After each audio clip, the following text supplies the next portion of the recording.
हा लढा चालू आहे. आणि दुसऱ्या बाजूला आमच्या मराठा तरुणावर, इतर जातीच्या तरुणावर गुन्ह्याची नोंद करून त्यांच्यावर त्यांचं सीआर करण्याचं काम चालू आहे. हे षडयंत्र आहे, षडयंत्र आहे. माराकुटी झाली नाही, दगडफेक झाली नाही, कोणा एखादा शस्त्र हातात आणून तिथं गोंधळ घातला, गोंधळ यांनी घातला, डोंगरगावला गोंधळ कोणा घातला. हनुमानाबद्दल काय बोलले माहितीये का तुम्हाला? कोणला कोणला माहिती वर हात करा, माहिती ना. हनुमानाचं तसं आणि गणपतीचं असं. त्या टाकळीच्या का माणसाला काय शिवाय दिला माहिती तुम्हाला? कोणला कोणला माहिती वर हात करा. म्हणजे सगळ्यात मध्ये टाकलेला काय झालं? एक एक करून मारणं चालला, एक एक करून मारणं चालला. या सिल्लोड तालुक्यामध्ये हे वातावरण इथं शांत होणार नाही. ही आग आहे, शिवण्याच्या पोराची आग आहे. हे साऱ्या ठिकाणी आग लावल्याशिवाय राहणार नाही, ही गोष्ट लक्षात.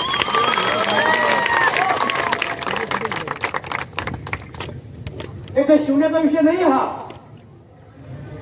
एक कार्यकर्ते म्हणून नाहीये.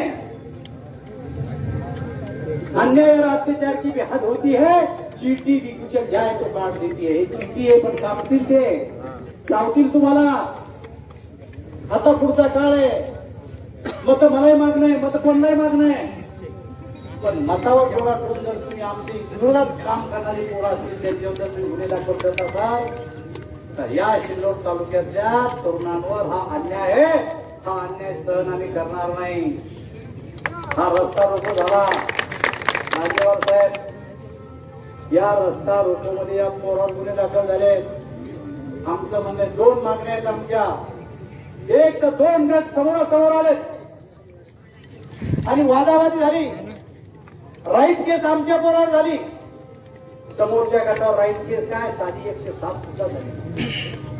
2 गट जेव्हा एकत्र येतात तेव्हा शांत करण्यासाठी पोलीसची प्रॅक्टिस आहे की वातावरण शांत राहावं म्हणून दोघांवर गुन्हे दाखल केले जातात. तरी पोर आमचे म्हणून आमच्यावर गुन्हे दाखल आणि त्यांच्यावर गुन्हे दाखल नाही, हा आमच्यावर झालेला अन्याय आहे. हा जर दूर झाला नाही तर हे आंदोलन संपणार नाही, ही गोष्ट तुम्ही लक्षात घ्या.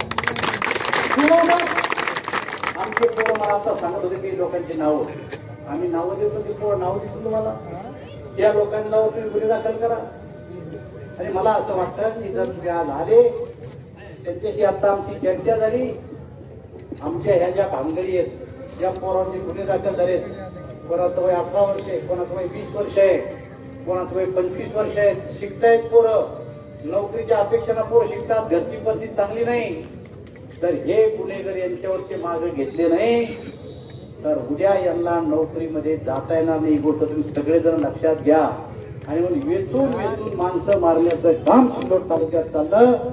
जर हे झालं नाही तर सिल्लोड तालुक्यामध्ये वातावरण खराब झाल्याशिवाय राहणार नाही.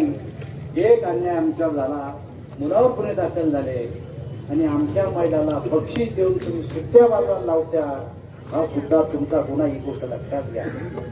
अश्लीलता काय याची व्याख्या पार्लमेंटमध्ये महिलाच्या संदर्भाचे कायदे पास झाले, त्याच्यामध्ये अश्लीलतेची व्याख्या म्हणलेलं आहे. अंगाला स्पर्श करणं, मनामध्ये वाईट भावना निर्माण करण्यासाठी शब्दप्रयोग करणं, ही अश्लीलतेची भाषा आहे. ही भाषा चालणार नाही. जर चालत असेल, मान्यता देत असेल तर आम्हाला परवानगी द्या. आम्ही बी ठेवतोय कथा कार्यक्रम, मला असं वाटतं की या गोष्टीचा तुम्ही या लोकांच्या भावना लक्षात घ्या आणि त्वरित चौकशी करून आमच्या पोरांचं निलंबन मागं घ्या. आम्ही तुम्हाला सांगितलं की दगड मारणारा कोण आहे हा आम्ही पाहू, नंतर काय करायचं. मारायला कोणा लावलं एवढी गोष्ट तुमच्या लक्षात ठेवा. त्यामुळे आता आपण शांततेने केला, तिकडची गोष्ट बोलून घ्या. पत्रकारांनी तुला दाखल झाला, आता राहू द्या, आता राहू द्या. ते सगळेच पत्रकार आले, आपले आले, सगळे आपल्या